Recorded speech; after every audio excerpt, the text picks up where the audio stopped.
Okay. So, I'm gonna be honest. I wasn't sure I was gonna make this video. Mostly because I couldn't decide what to do. I was kind of stuck between about three different opinion videos. Not to mention, there's still the plotting and planning for a review that's supposed to be around October-ish, I guess. Um, so yeah, I'm going to talk Final Fantasy. And I'm going to do something really different for me. And something I didn't intend to do. I'm going to talk about the future one instead. Now, no, I'm not going to be talking about gameplay and obvious stuff like that, because that stuff that's going to. We don't really know jack about. What little information we do got is very much subject to change in the future. So, instead, I think what I want to talk about is more my fears and hoping that I am wrong. God, do I hope I'm wrong.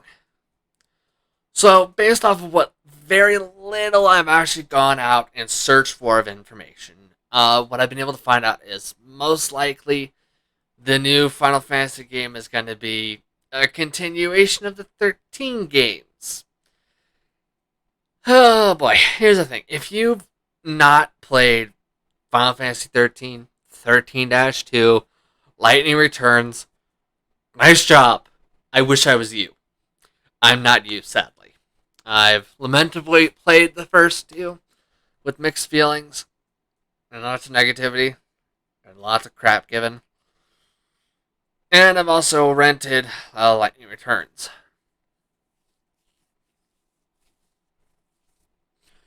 Oh boy. Here's the thing. The How do I describe this? The 13 games are like great concept art, and that's it. Everything's a hallway. Everything's a corridor.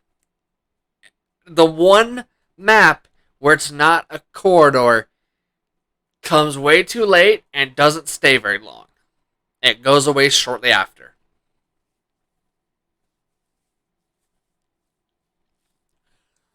Great. Great.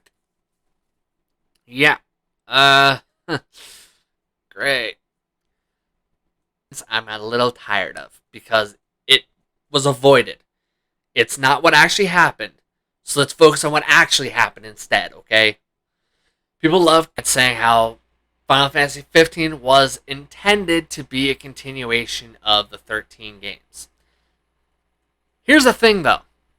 With that same breath uttered, no one apparently wants to mention the actual continuation of the 13 games. Why? I mean, people do know that it is a continuation, right? Right? I mean, it's not complicated. The game doesn't hide it well. It's very painfully obvious that it's a continuation of the Final Fantasy 13 games. It literally has Lassie and Falsey all up and down it in the writing department. So you have to know it's the same thing. Because even 15 doesn't have Lassie and Falsey. So, don't get me wrong, I'm not excusing 15 or even some of its issues. No. But I do want to point out Final Fantasy Type O is exactly that, a continuation of the Final Fantasy 13 games. They are. Objectively. Factually. I mean, the only thing it's missing is Lightning. That's it. It's just missing the characters who were already in the past 13 games. Everything else, the entirety of the game's design, is Final Fantasy 13. Tons of corridors, but instead of having the decency of trying to give it some window dressing in the backgrounds, instead it's actual hallways. Actual in-building hallways. That is most of your maps in Type O. Now, is this video primarily about Type O, you might be thinking? No. The actual problem is me trying to list the issues that I hope to God are not going to be in the new Final Fantasy game if they are going to do exactly what I'm afraid they're going to do, which is make it a continuation of Final Fantasy 13. It literally, in the opening trailers, if I remember correctly, or is it the second trailer after that? Either way, it's in the trailers. Lassie and Falsey. It literally has them get name dropped. Like, it's that impressive. Like, oh, such a great decision. Let's go back to 13. Wait, what? Why? Who thought this was a good idea? And why did you... What? Here's the thing. If they do decide to go with the whole 13 line, here's the big things you need to remember. One, you cannot do a corridor. There can be no hallways for 90% of your maps. No. You effed that train nice and hard and abuse that format for way too many maps amongst the 13 spin-offs. Okay? No. You abuse that mechanic, you can't use that mechanic now. It's dead. All it's going to do is reflect very negatively. Here's another thing. You can't use the auto battle system the way it's been formatted. No. No, no, no, no, no. No. Why? Because then it's going to give us flashbacks, guys like me, and it's also going to put guys like me to sleep. Kind of like what it did in 13-2, and Lightning Returns. Here's another thing you can't do. You cannot have your characters be the same as the characters you've already used. Shocker. I know. Such a crazy idea, right? No. No, it's actually very basic. It's very common sense.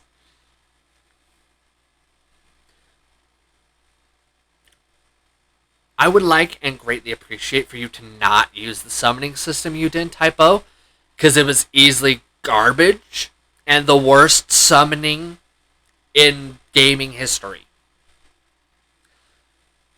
I do not want to be summoning a monster, a giant towering badass monster who's meant to crush my enemy, only for my character to die after using it. Is that really such a crazy thought? I don't want to be punished for doing something awesome. I feel like what I do that's awesome should just be awesome and left to be awesome. Or if you've got to make it so that being awesome comes at a cost, maybe cost something other than your character's life. Call me crazy, but killing off a character is kind of a dick move. A really dick move. It doesn't matter that I have like 12 characters. That doesn't matter. It's still kind of a dick move, especially if you're at a boss fight and your boss is spamming moves that are cheap, BS, or insta-kill. Yes, that does happen. No, it doesn't matter that you did a summoning. It's just going to get completely canned, and you're going to have a character die because of your entire summoning being rendered null. Great. Thanks. It sucks. Now here's the thing. Here's some things you actually could take from your 13s, and you can make them into something more awesome than what they were. For example, being able to tame and recruit monsters. That was from Final Fantasy 13-2, and it was probably the coolest thing about 13-2, if I'm honest. Being able to recruit and have monsters fight by your side? Hell yeah! Granted, I kind of wish it was a little bit more important and impactful than it actually is. I also wish it didn't come at the cost of having an entire roster of humans. I don't like how they did their DLC and that thing at all. Boy, was that really effed up and garbage. Here's another thing. Another mechanic you could jack from a Final Fantasy 13 game. Ready? In Final Fantasy Lightning Returns, clothing had an effect on your stats. Now, granted, I think it needs to be flushed out by now, and I do mean a lot more than what the 13 Lightning Returns actually did with it. It's an original mechanic from 10-2. Now, I did play 10-2, and ironically enough, I felt like it was more fleshed out and more impactful in 10-2 than it was here in Lightning Returns. That's not good. What I would like, call me crazy here, call me bonkers if you want, or insane. All of them are true. But I digress.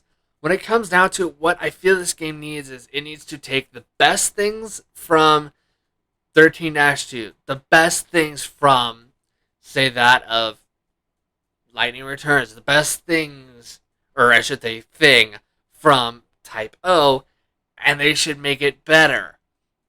Please, for the love of all that's holy in this world, listen to this next sentence, please. Don't rip everything one for one. That doesn't equal a good game. That equals crap that I don't want. I know, shocking. Very surprising. Now, call me crazy. Here's what I think. This is just me here. I think what they should do is they should take the monster taming and monster recruiting from 13-2. I think they should, if they're not going to take the government system idea, which I don't blame them if they don't want to, I don't.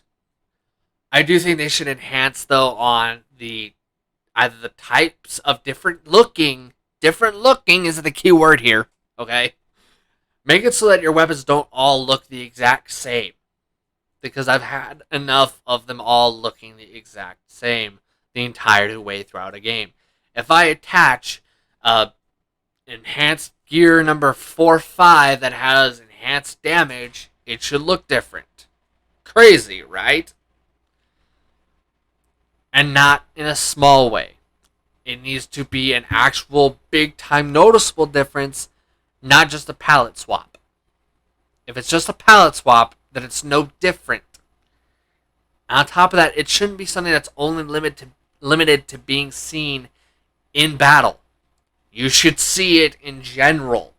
If you decide, I could go with the sword, but I take a spear instead, call me crazy, but instead of seeing a spear during cutscenes, I'd like... instead of a sword during cutscenes, I would rather see the spear. Maybe I'm weird like that, because I am bonkers and completely insane, but still, I would kind of want my weapon to, be whatever I chose it to be. If I'm rocking, say, instead of just going for a made-up name, let's go with Sword Type 2. If I start rocking Sword Type 2, I would rather see Sword Type 2 in the cutscenes as I'm traveling, instead of seeing Sword Type 1, which happens a lot in so many games. Too many games. Way, way, way too many games. Now, here's the thing. Square does have the money to be able to do this. They are not poverty. They are not broke. No.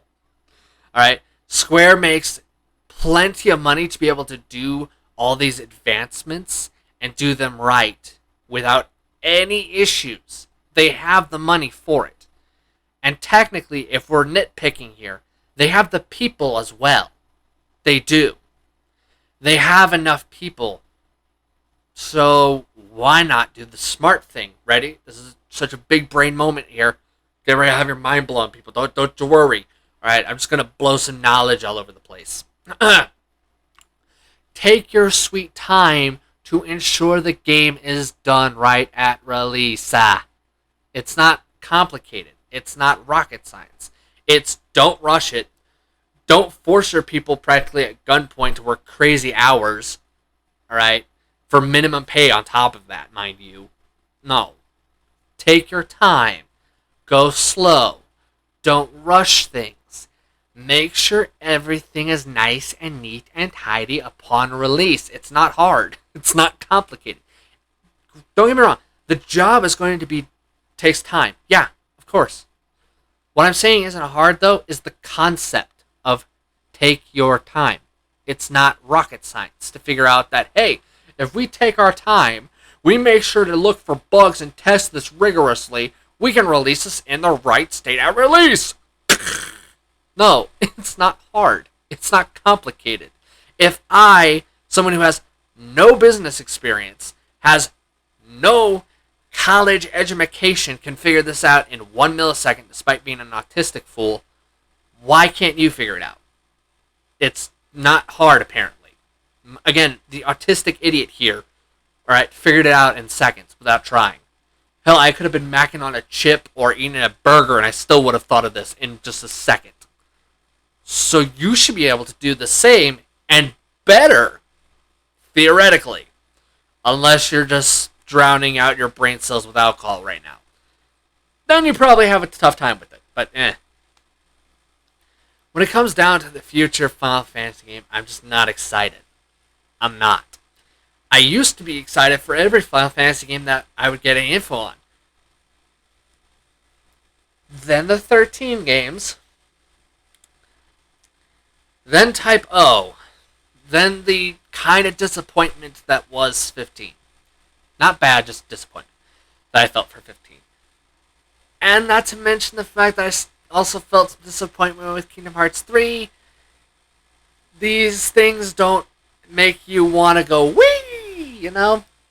They kind of just want to make you think, oh, you're doing another one already. Oh, great. Alright, cool. I'm going to be doing anything else with my time. And that's kind of where I stand. I am an Square Enix and Final Fantasy hardcore fanboy who right now isn't excited at all and is actually a little concerned. I have this horrible gut feeling that it's just going to be all the problems of 13, 13-2, Lightning Returns, Type O, put into a melting pot of nasty, and then hit puree. That's not a sexy image now, is it? It isn't, is it? Yeah, no. I want to be talking positive. Especially for that old me who was a huge fan of both of these two. I can't say that, though. And that kind of hurts a little bit inside. I especially want to be one of those people who is like standing on a soapbox shouting praises. I want to because I grew up playing Final Fantasy. I loved Final Fantasy. Even though I had small issues here and there with it, I loved Final Fantasy IX, despite it being the problematic mess it was. I still loved it, and I loved Final Fantasy X, even though, once again, some issues there. A lot of issues there. But as much as the younger me wants to be spewing praises and saying nothing but positive, that's something I can't do. I want to, but I can't. And I think that's the part that hurts the most, is I can't actually find it in my gut to support Final Fantasy the way I used to as a kid. And that kind of guts and kind of stabs at my soul a little bit. Well, I figured the last couple moments of this video I might as well use just to kind of say a couple things. Like, for one, me and a buddy of mine, and another buddy of mine, we're going to be kind of doing a pretty hefty review for Pokemon Unite. Granted, we're going to wait off on that review, though, until at least a couple weeks after it's been available to the people on phone and iPad and such. There's a couple reasons. One, and it's because of this issue a lot for me, on why I'm waiting off, is this game right now already has an issue with hacks. Now, this probably sounds crazy to you. Why hack Pokemon Unite, the easiest MOBA ever made? Well, and some of you are probably thinking, how do you know it's hacked? Well, simple. When there's 4 dudes, 3 of them are using three of the most busted, broken, overpowered Pokemon you can ask for, and we're all popping our ults on one Chansey, and then another Pokemon who's using a hindrance move. It was a Machop, if I remember right, who used his little hindrance move. I think it's Seismic Toss? I think that's the one that hinders. I can't remember the name right, but it was a hindering move. and 3 ults. We see the numbers for that we should be doing damage proccing. We see it. But the problem is, though, is even though this Chansey, by the way, only had 10% of its health left, of its overall health pool, it was level, I think, 11. The Machop was level 10? 10 or 9, I can't remember which. And then there's us three, me, Smab, and Random Robin, who are at the highest level possible at the time, which is 20 for those two, and then me at the lower end of 18. We both have stuff that makes it so that this way our stats are amplified grotesquely. So basically, just one of our ults connecting to the Chansey should have been killed. Now 3 ults and a hindrance, yeah, it still survived and wound up decreasing absolutely 0 despite the damage numbers proccing. So we know we're connecting. We know damage is being dealt, but the health pool does not shrink no matter what amount that is.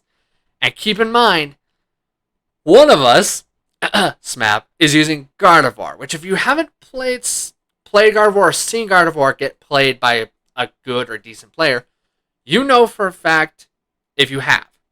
But I'm going to tell those who haven't. A Gardevoir who activates their ability, can basically one-shot tons of Pokemon. There are very few Pokemon that can survive one of Gardevoir's abilities, especially when that Gardevoir is buffed in the overall special attack pool, which is very easy for my buddy since he has that exact thing and has that piece of equipment upgraded, I think, to max. So, yeeks. So basically, I could have one-shotted this Chansey with my character, which was Greninja.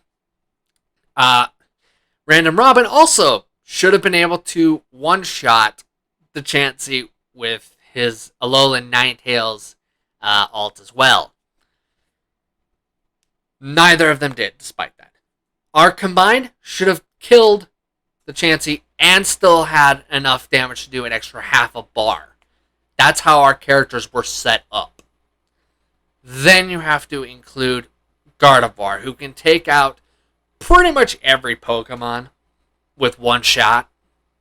Yeah. Not to mention, there are some sus moments where it's definitely seeming heavily like hacking, because I did some tampering and testing. There is no possible way for a Chansey, even with using their teleport to base, there's no possible way to go from ally base to their base in less than a second. You heard me right just now. Not even a second had passed. Anyone who's just played the game and used home base, you know it takes at the bare minimum of about 2 to if not 3 seconds to get from wherever you're teleporting from to the home base. And even then, you have to go from... Sorry, this is going to look really weird. You're going to go from right here to over to here. Sorry, still turning. Okay, there we go. To here. Here's the thing. You got to remember is that this is set up a bit like the towers in that of League of Legends. There are specific segment stops you have to make. Here's the thing. There's 2 on each side for both teams. Now, here's the thing. When it comes down to it, it's not possible to go from here. It's not possible to go from here to here coming... Sorry. It's just not possible what they did.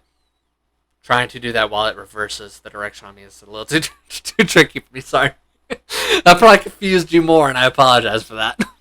But basically, it's not possible to go from dumping points in my team's goal to the goal of where I'm dumping off points at. It's not possible. Not unless you spend the 2 seconds to use the teleport home. And even then, you still have an extra half a second. You have to go from the actual respawn area to where I'm standing. Granted, half a second isn't much. In theory, in the way it sounds, it doesn't sound like much. But in a MOBA, seconds are everything. Seconds can literally separate from the I've dumped points off and gotten my team to win despite being an entire point behind to we have lost with the opponent being 1 point ahead. That half a second, that second is incredibly important in a MOBA. Especially in MOBAs that are designed clearly with the mentality of being league games. Seconds are important. They matter. They are what decides whether or not you've succeeded or failed critically. Now, granted, it does not help that this is a 10-cent game, which means it's incredibly pay to win. Tons of pay to win tactics can be used. Tons of garbage like that. But it's also because of all these issues and then other issues that I haven't even talked about yet. They're the reason why we're deciding to wait this off until we see how bad it gets when mobile hits the ground. Think of this like, for now, it's rocky, but we can fix it. Alright, it's really unstable, tons of problems, tons of issues, but we can fix it. The problem is, though, jumping to mobile is where it can very easily become a landmine of just WTF death all over the place. It can become an absolute disaster. So easy, so quick, with little to no trouble at all, with making it a disaster. Which I hope doesn't happen, because Pokemon Unite, from my experience, has a lot of potential and does do some things right. Granted, in order to hear more of them, I am going to have to insist that you wait off till the review or until some video later on. I don't know if I'll make a video later on. It'll all depend. I hope you laughed at me. Maybe laughed at my pointless and completely waste of existence, which is my worrying, or existence, really. Yeah, probably accurate. When it comes down to it, I hope you do understand that this video isn't actually about targeting any of you who are excited for these things. It's more like me trying to get off my chest the reasons why I am worried about these things. And maybe if I get you to laugh at me while I do it, great! Or, failing that, maybe by some stretch of miracle, these are some things you yourself were also worried about. And to hear that maybe someone else is also worried about it, maybe makes you, I don't know, chuckle, smirk, laugh, feel something? Aside from, the typical death that we all feel inside? Whichever happens first. I'm going to go play a game for the sake of indulging in my own masochism. See y'all. I hope you all enjoyed this. Somehow. Some way. See ya.